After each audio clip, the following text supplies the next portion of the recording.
Well, here I am on a special super edition of Look Dot, and with a special feature for our Look Dot picture show featurette feature. Anyway, I'm over here near Hazelhurst, Mississippi. And you might be wondering, well, I don't know why you went over there. I don't even know where that is. Well, it's okay, because you can Google that or find it on a real map like I did and figure out where it is. But there's a special reason why I'm here, and that's to find, look at the place that's right that way behind you. It's past the thing, see? And it's one of the locations for a pretty good movie. Pretty good. Called Oh Brother, Where Art Thou? And if you know anything about that movie, you know it took place in around the 1930s. I don't think they were real specific about the year, but it was around the 1930s. And I'm at a gas station, a little store gas station that some action took place in. And here it is. Look that. And there it is. Super impressive, right? But wait till you see the comparison picture, or the movie version picture, and then my picture. And since this road is not too busy, this is actually, I'm standing in the middle of Jack Road. And I'm not the first person who's come out here and looked at all this.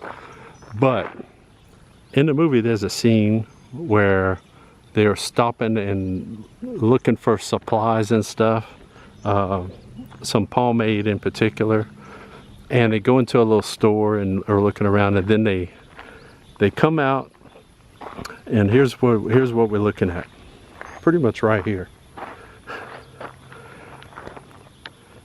Right there was a guy sitting there on a chair. Remember, it's the 1930s, so that Coke machine wasn't there. And that gas pump wasn't there. Those are two new. And those mailboxes were not there. But they had an old-timey gas pump. Oh, look, here comes somebody down the road. So you'll be able to see what it looks like when a car passes by. But anyway, in the movie, the camera kind of moved over here. And they came out the door of the store. And they walked out, and there was a car parked right here getting gas, with a guy like in a suit. And the guy in the suit went inside, and when they came outside, and they promptly got in the car and took off down the road right there. So there you go. Now, I'm not going to try to go in there or anything, because this is not my property, and that would not be a proper thing to do. But I can show you a couple things outside, including these metal brackets up here that held a sign. There was a sign up on the roof right there for the store, and I think there's still a sign on the other side here. But I think they might have had some tires and typical old gas station stuff out here. And you couldn't see anything. I don't know if that trailer was there, but you couldn't see it. Oh yeah, there it is. Look that. Yep, there's still a sign up there, and I think in the movie it was still called Templeton's Grocery, and on the sign on the other side that you could see. But they did all this for one shot. They came out here and decorated the whole front of this thing to make it look like it was the 1930s, took all the new stuff out and hid it and put the old stuff in its place. Put a guy out there sitting on a chair and a car parked in the front, and did the scene. And the whole thing, it was one shot. Like I said, it basically, or well, kind of follow along, except I don't have a crane to make the camera go up in the air. But basically, the camera kind of followed. When they came out the door, they said, okay, action, and they come out the door, and the guy's sitting on a chair there just looking around, and they come out and they get in the car, and the camera stops somewhere around here, and they get in the car and take off, and when they do, the camera goes up.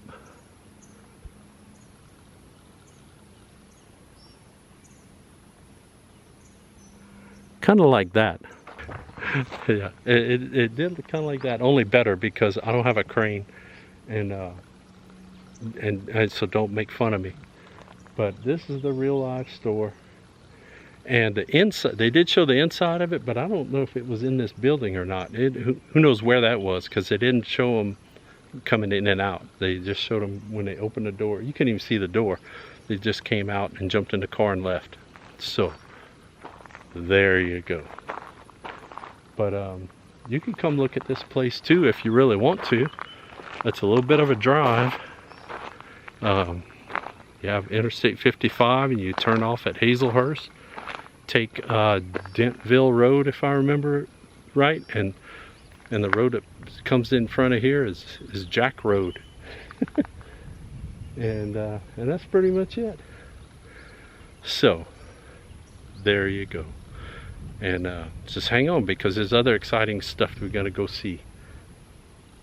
But yeah, some of y'all probably saying, well, I don't know how to find that because I got to Google me, and I put it on the computer, and I put it on my phone, and I have to Google around, and that's how I find everything. And I say, baloney.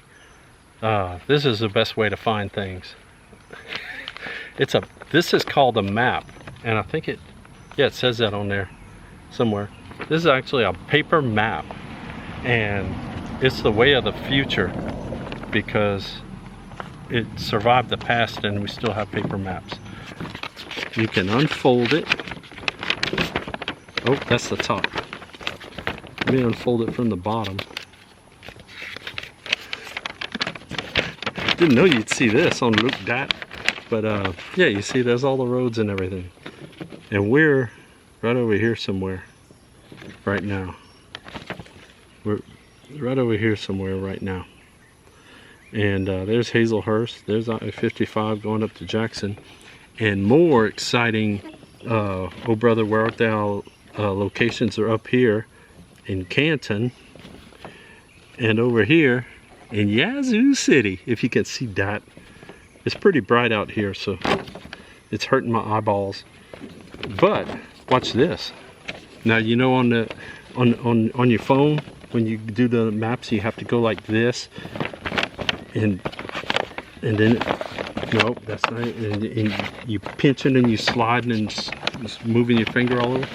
If you want to see more, you just pull it out like that, and that's how maps work. For all you techno bobs out there, that's how maps work. So that's the rest. That's the northern part of Mississippi. So there you go. And that's the Mississippi River. In case you didn't know, they had a river named after the state, or vice versa. One thing that is kind of interesting when you think about this, I'm actually driving away from the little location right now, and it's a pretty good drive. Oh, on some bumpy roads.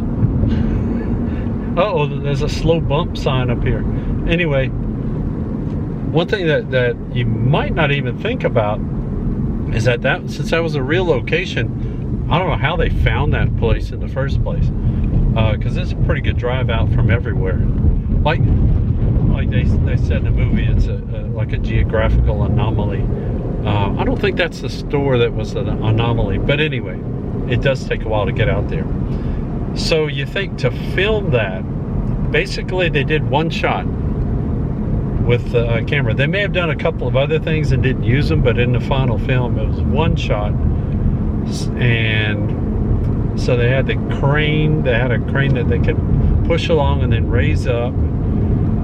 They had lights and stuff like that out there to get the light the way they wanted. They had to, like I mentioned, change the whole look of the store. They had to get rid of the modern stuff, put old stuff in place. old signs and posters and all kind of things like that, depending on what they thought the camera was going to see. And they had the three main actors. They don't really stop and say anything. You don't see them real close, but I'm pretty sure it was them. Three main actors. Then they had two other actors, because they had the guy sitting on a chair, and then the guy in a suit that was walking in to go pay his for his gas. And then, you know, in addition to that, equipment-wise, they probably had a couple of trailers. They had, you know, the dressing room things, a place for them to do the makeup and stuff, whatever they had to do for that shot, which was pretty quick. But all that for a few seconds in the final film. So think about that.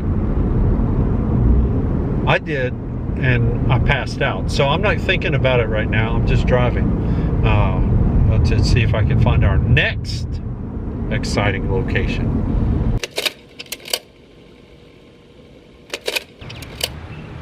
Well, you might notice I'm wearing some different accoutrements today, because it helps me blend in with the historical nature of the subject I'm documenting. And yeah, so anyway, that's why I'm wearing the old funky clothes, because I look like I'm depressed from the Depression, which was in the 1930s, which is when Oh Brother Where Art Thou took place. See, there is a madness to my method. And anyway, I'm standing at a location. If you have to scroll through the entire movie to find this, but you'll see, recognize some things in the background here, and I can bring you up to speed. Okay, remember there's three guys in this movie. There's Pete and Delmer and Everett. Well, at this point in the film, Pete had supposedly been turned into a toad, and Pete had, as a toad, had been supposedly squished, but that turns out not to be true. That's why I said supposedly.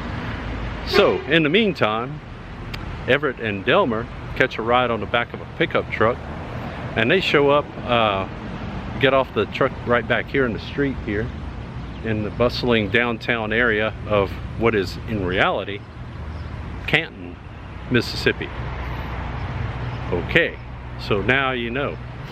And they get out the back of the truck, and they're standing somewhere right about here when Everett hears some familiar voices and a familiar name, and he's like, wait a minute.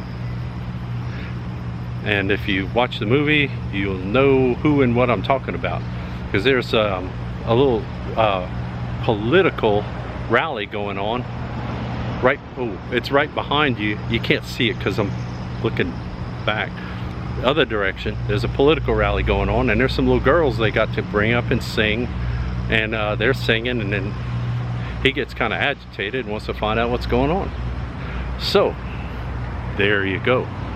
And let me swing around here, because this is the town square here in Canton. Although it's not called Canton in the movie, it's a different town. I don't even know if they named the town. Anyway, that's okay, because a lot of things happen here, and but we don't. You just see the background right here, but the other way is where all the action and fun happens. Watch this. And there it is. Yes, there's a courthouse. You might recognize that.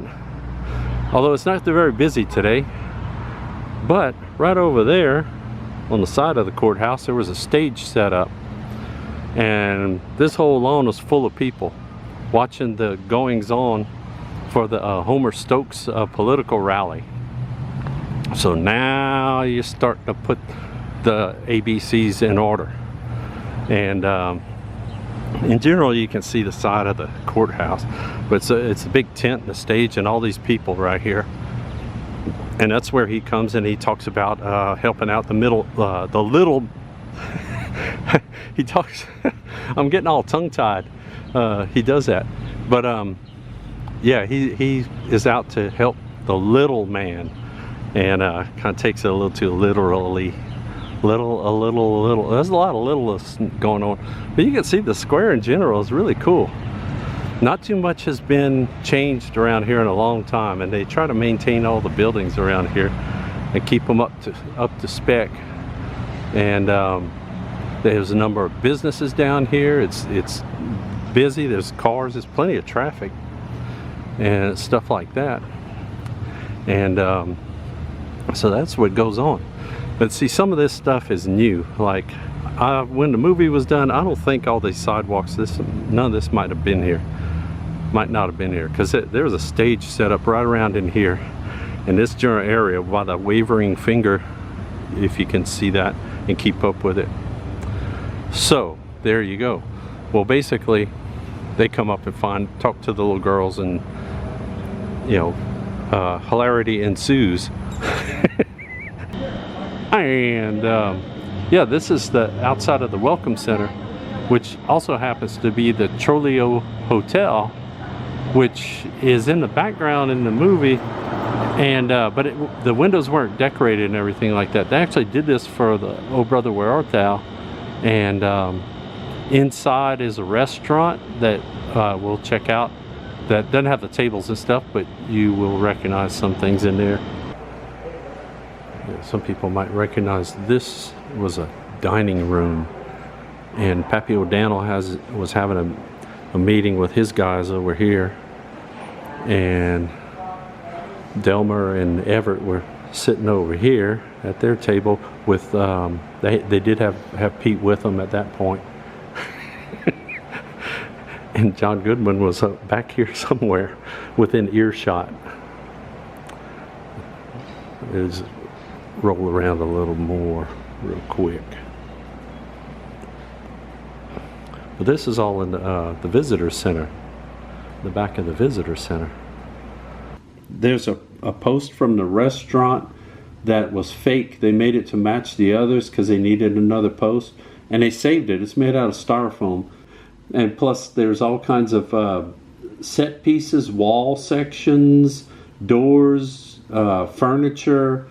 Yeah, you'd have to look at the movie real close to see if you can pick out where that wallpaper in the background is from, that's all torn up, but it's got the little squares on it. You might be able to see that in a scene, but I can't do that because my eyes are too bad. Yeah, there's even a couple of pages of an article that came out when they were filming and everything over there in one of the local newspapers, so you can even see that if you can read.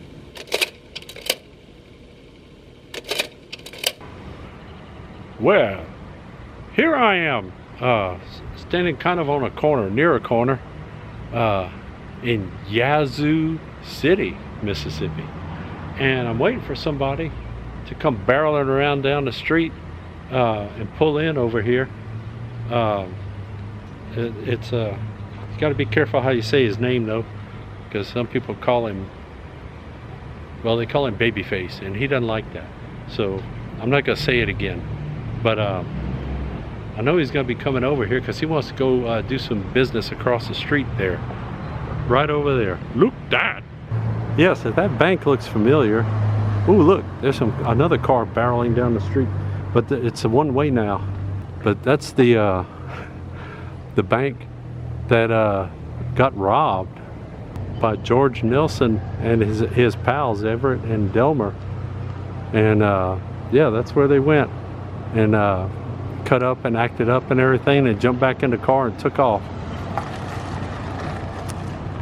But this is the old neighborhood, you could say, and it's still busy down here. Yazoo City still got a lot going on. Some of the buildings need some work, but in general, there's a lot of cars down here, and I'll show you down the other way as to what I mean. I guess it's so busy they even got it down to one-way traffic. So that's a little different. Plus a lot of the buildings down there are like super colorful, and which is interesting. But there's the black and white department store. We'll look at that. And but that's the bank. And except for the the doors and the plywood panel, it looks pretty similar to what it used to look like. They got some stuff growing on top. That's new. But that wasn't in the movie, as far as I know. But yeah, there's some stuff. There's a couple of restaurants in the area. There's the old Ben Franklin 5 and 10 cent store. Well, they had those when I was a kid, but I'm not going to tell you how long ago that was. But the building I'm looking for is right down here a little further. And there it is. You may not recognize it because the outside of it didn't really get a whole lot of showing in the movie. But I say to you, the inside did and the front doors did. So we're going to come over here to where we can see the inside and the front doors a little bit. Yeah, in case you're not really sure, this is Woolworths, and this is not a place you want to get kicked out of for causing trouble. But this is the Woolworths. And I can't go in because it's not open, so I can't get kicked out. So I'm not too worried. But yeah, here it is. And we can look inside and kind of see what's in there. See if it looks familiar at all. Because they had the steps in the very back in the middle that go upstairs. Woolworths is still pretty full of goodies. Just don't cause trouble when you go in there. But that's it. That's in the Woolworths.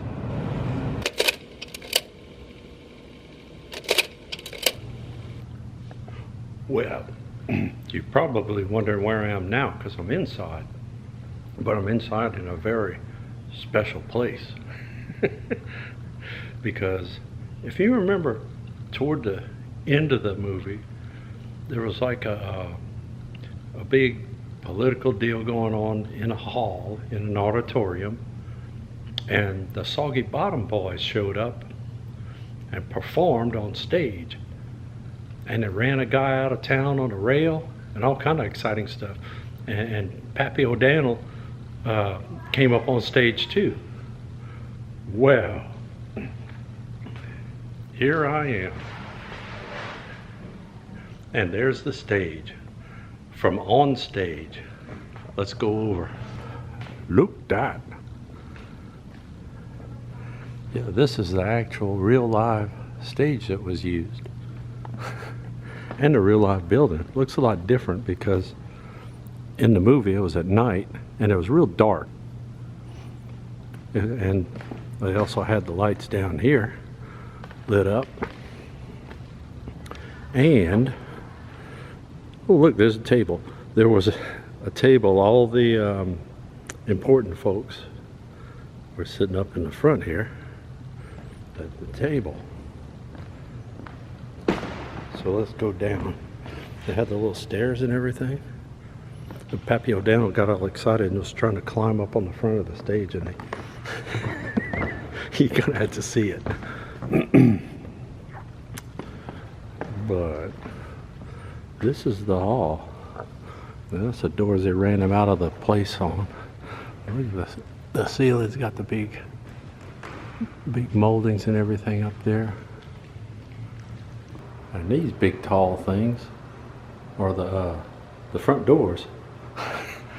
Here's my hand for scale. But and aside from having my hands for scale, turn around and let's look into the auditorium as if you were entering. And it really is an auditorium. The floor slopes down toward the stage there. We're actually standing right here at the back. We're almost at eye level. I think we're a little bit lower than the stage, but not much. And so they had all kind of people on this side and on this side. And the lights were on. They had a band, some guys back there. And then the Soggy Bottom Boys came out and started doing their singing and dancing, much to the amusement of the crowd, who basically treated them like they were the Beatles or something. They were very famous and well known and well loved for their exciting old-timey music. But this is it. This is the actual auditorium here in Vicksburg, Mississippi. And you can see it's a really pretty building. All the wood paneling, wood trim, all stained. There's that big medallion in the middle there. I guess at one time they had a big fixture that hung down. But I don't know how long that's been gone, but it's been going a while. And there's some secret stairs that go up. They didn't do anything with that in the movie. But here it is. Look that.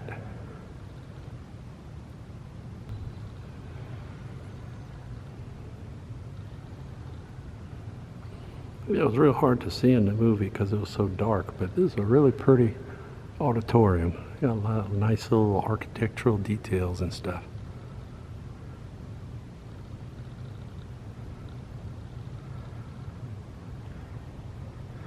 And I'm thinking Everett was standing somewhere around here, or crouched down there to talk to his wife, who was sitting at a table right about here. So we'd be looking at him from the side. She would have been sitting right over here, and he was up here. And then they sang and danced and did all their stuff up there.